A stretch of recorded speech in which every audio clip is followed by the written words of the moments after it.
Welcome back to 10 Minute Strategy. My guest, Tim Lukens, started True North Loyalty and recently sold the business to Fluent, where he currently runs that division.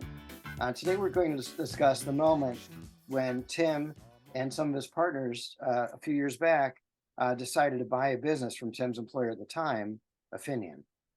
So, Tim, the first question, first of all, thanks for being here. First question is, how did Affinion come to purchase the company in question? What business were they in, and how did that acquisition perform? Sure. And thanks, Peter. Great to be here as well. Affinion was a very large global marketer, had a number of different divisions, 1.3 billion revenue, and it acquired a company called Perspective Direct.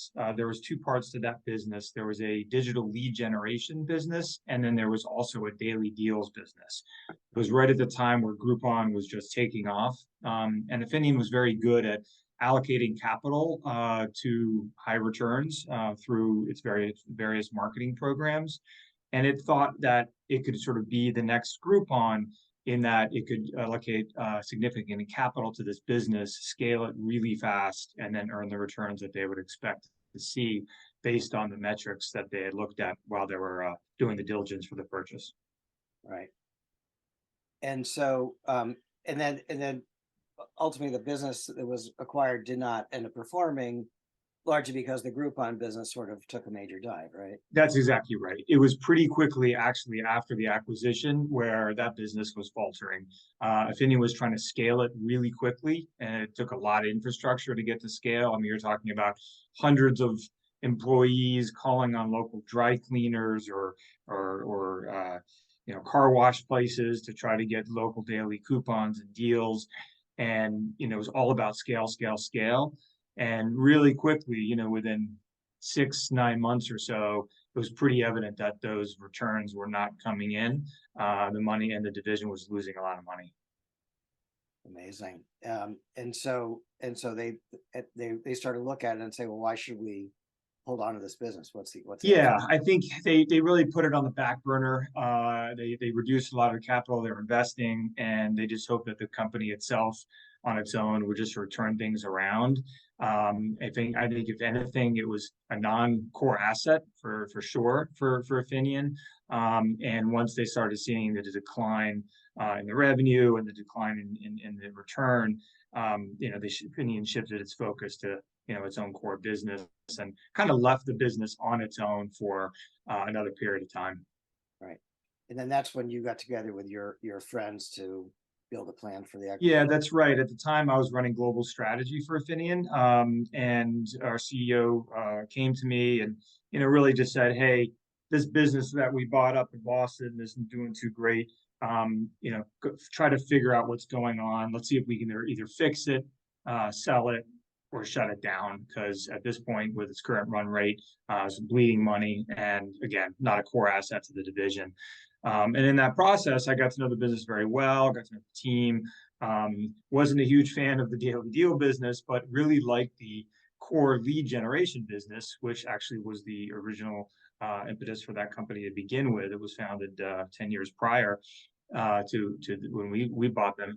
And a colleague of mine and I, as well as the original founder, originally got together and said, "Hey, let's see if we can buy this out of Affinion and turn it around and see if we can make a run of it." And so then you get to the moment you're sitting in front of your boss and you say, Yeah, that's right, Peter. I mean, it sounded a lot easier than it was. It obviously took a lot of soul searching myself. A lot of really sort of, obviously analyzing what we would do if we were to actually be successful in taking this on. It took me, took a while for me to get my guts up for real to walk into my CEO's office and said, "Hey, that business you asked me to look at and try to sell, I've got another idea for you." But I did. And he was, I think, a little surprised, but very quickly realized, this was a management buyout and an opportunity for Affinion as well as for me. And that kicked off the whole series of negotiations, and which was very rocky for a while, but ultimately we got the deal done.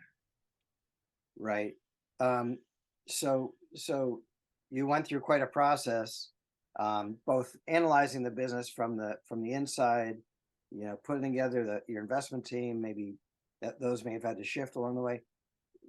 If you would think about the major takeaways that you would get out of this whole chronology of events, where were the big decision points or the big learnings?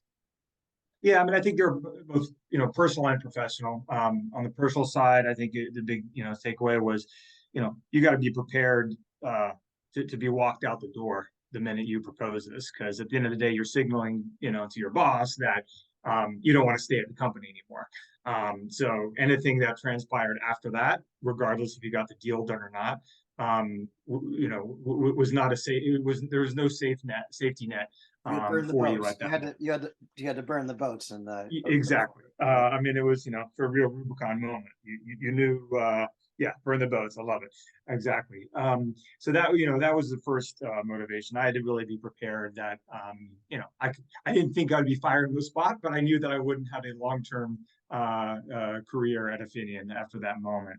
I think too is you really got to understand what the motivation is of who you're in negotiations with. As soon as I proposed it, immediately I was on the other side of the table from Affinion.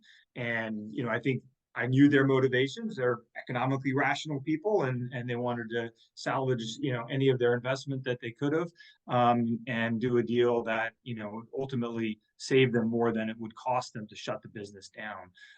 And that was sort of the driving force behind, proposing the economics that we did. And then I think the third real takeaway for me, and something I've tried to apply continuing since then, is really check your confirmation bias at the door, and that's really hard to do. I was very excited about the idea of leaving a big company and running my own thing, proving things to myself. So you always want to make the numbers look good, and you think it's going to all transpire the way that it does on an Excel spreadsheet, and it never does. And I think it's like, be prepared for the downside. And that was, some great lessons in that. Right. So obviously you did a lot of preparation with your financial backers and strategic partners before you went in. How close was the final transaction to your initial price that you came in with? Do you remember? It was actually very different. The initial price, we had raised capital. We were taking over their lease. We were taking over a lot of employees, and it was a very different deal structure. Our investors got a little spooked after a couple of months as the deal dragged on, and some of those original numbers weren't looking what we thought they were. So long story short, with the deal that we put on the table originally completely blew up, and we scrambled very much last minute, and with about 48 hours put together a much smaller deal, where a colleague of mine and I effectively bought the company together without outside investment at a much smaller profile of the deal, which ultimately was absolutely the right thing. And hindsight's 2020. It was very stressful at the time, but really happy it worked out that way versus the original deal. Right. And significantly, it really made the deal so much better for you. It was so much better. We were a lot more flexible. We didn't bear any massive fixed costs that the original deal had. We didn't have other investors that were looking at us the whole time. We were a lot more flexible in terms of how we could turn the business around, and a lot more focused because of the smaller scale of it. And that ultimately proved to a success. 2.5 years or so later, and after we turned around the business, we sold it to a strategic. So all in, it was a great success. So you owned it for 2.5 years total? Yeah, just about. We had an opportunity. We were approached, a lot sooner than I would have expected. But when you run your own business, you always listen, and it made sense at the time. Fantastic. Well, Tim, this is great. I really appreciate you taking the time to tell us this great story, and I hope you have a great day, and we'll see you soon. Yeah, I enjoyed it, Peter. Thanks. Great to see you again. All right.